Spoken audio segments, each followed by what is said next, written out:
सतनाम साहिब की सभी भक्तात्माओं को, सभी साधु संत समाज को। रामायणी नंबर 64 में आपको जानना है, यहाँ पर सदगुरु ने काल पुरुष के जन्म मरणादि मरणादि संसार बंधन से छूटने का उपदेश। ठीक है, साहब ने यहाँ पर क्या समझाया है, चलिए जानते इस वाणी के अंतर्गत। काया कंचन जतन कराया, बहुत भांति के मन पलटाया, जो 100 बार कहो समझाई, तयो धरो छोर नहीं जाई। जन के कहे जन रह जाई, नौ निधि सिद्ध तिन पाई, सदा धर्म जाके हृदय बसी, राम कसोटी कसतई रहाई। जो रे कसावे अमतय सोई जाई, सो बाउर आपु मोराई।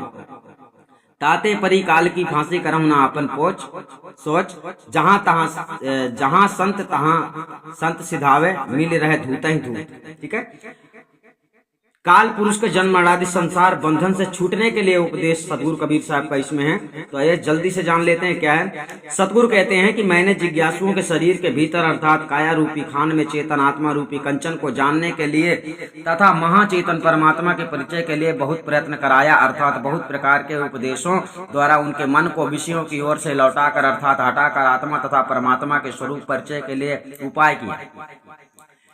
मैंने उन लोगों को 100 बार अर्थात सैकड़ों बार समझाकर कहा, तथापि पूर्व जन्मों के भोग विषय के प्रभाव से उन लोगों के मन में धरी हुई वासना उनसे नहीं छोड़ी गई, अर्थात तो भी उनके हृदय में रखी हुई असत्य कामना नहीं निकली और ना निकलती है, एवं उनसे छोड़ी नहीं जाती है, और ना वे लोग जन्म मरणादि संसार बंधन से छूट पाते हैं। संसार के बहुधा लोग जो ब्रह्मांडी योगादि साधन करने वाले योगी पुरुष होते हैं, उनके पास जाते हैं और ओम सोहम आदि के संयुक्त योग साधन करने लगते हैं, अर्थात उक्त योगी जनों के योग साधन मार्ग में संलग्न रहते हैं, तो उनको ब्रह्मांड के अंतर्गत नाना प्रकार के अनाहत शब्द और दिव्य निरंजन ज्योति का दर्शन होता है। उस दिव्य ज्योति में वह स्थिर रह जाते हैं, तो उनको बहुत काल तक स्थित करने से 9 प्रकार की निधि तथा 8 प्रकार की सिद्धियों को प्राप्त कर लेते हैं। वे योगी लोग उन्हीं रिद्धि सिद्धि आदि मायक चमत्कारों में भूल जाते हैं, अर्थात फंस जाते हैं, और उनके अहंकार में आकर किसी को वर देना और किसी को श्राप देना तथा अपने प्रतिष्ठा महत्व में आकर बहुत कुछ अनर्थ कर डालते हैं। इसलिए वह जन्म मरणादि आवागमन के बंधन से नहीं छूट पाते हैं।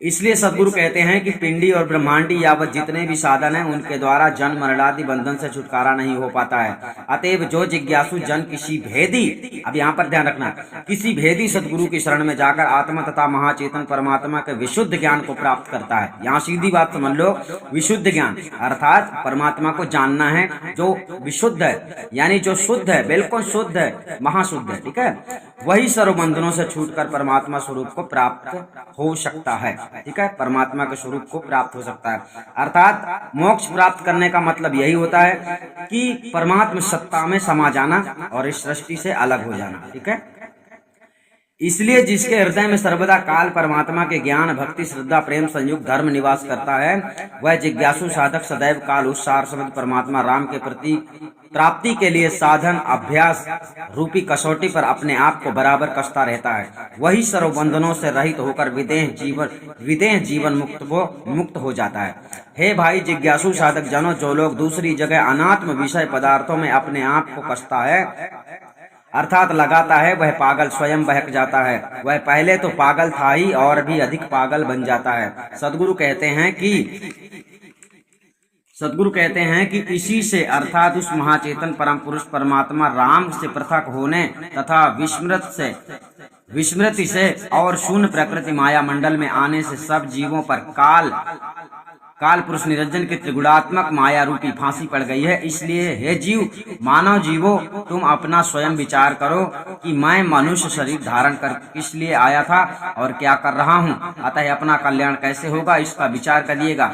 अतः संत महात्मा लोग संत महात्माओं के पास जाते हैं और असंत लोग असंत लोगों के पास जाते हैं और उनसे मिले जुले रहते हैं। जन्म मरण रूप संसार दुख में पड़ना ही काल की फांस में पड़ना है।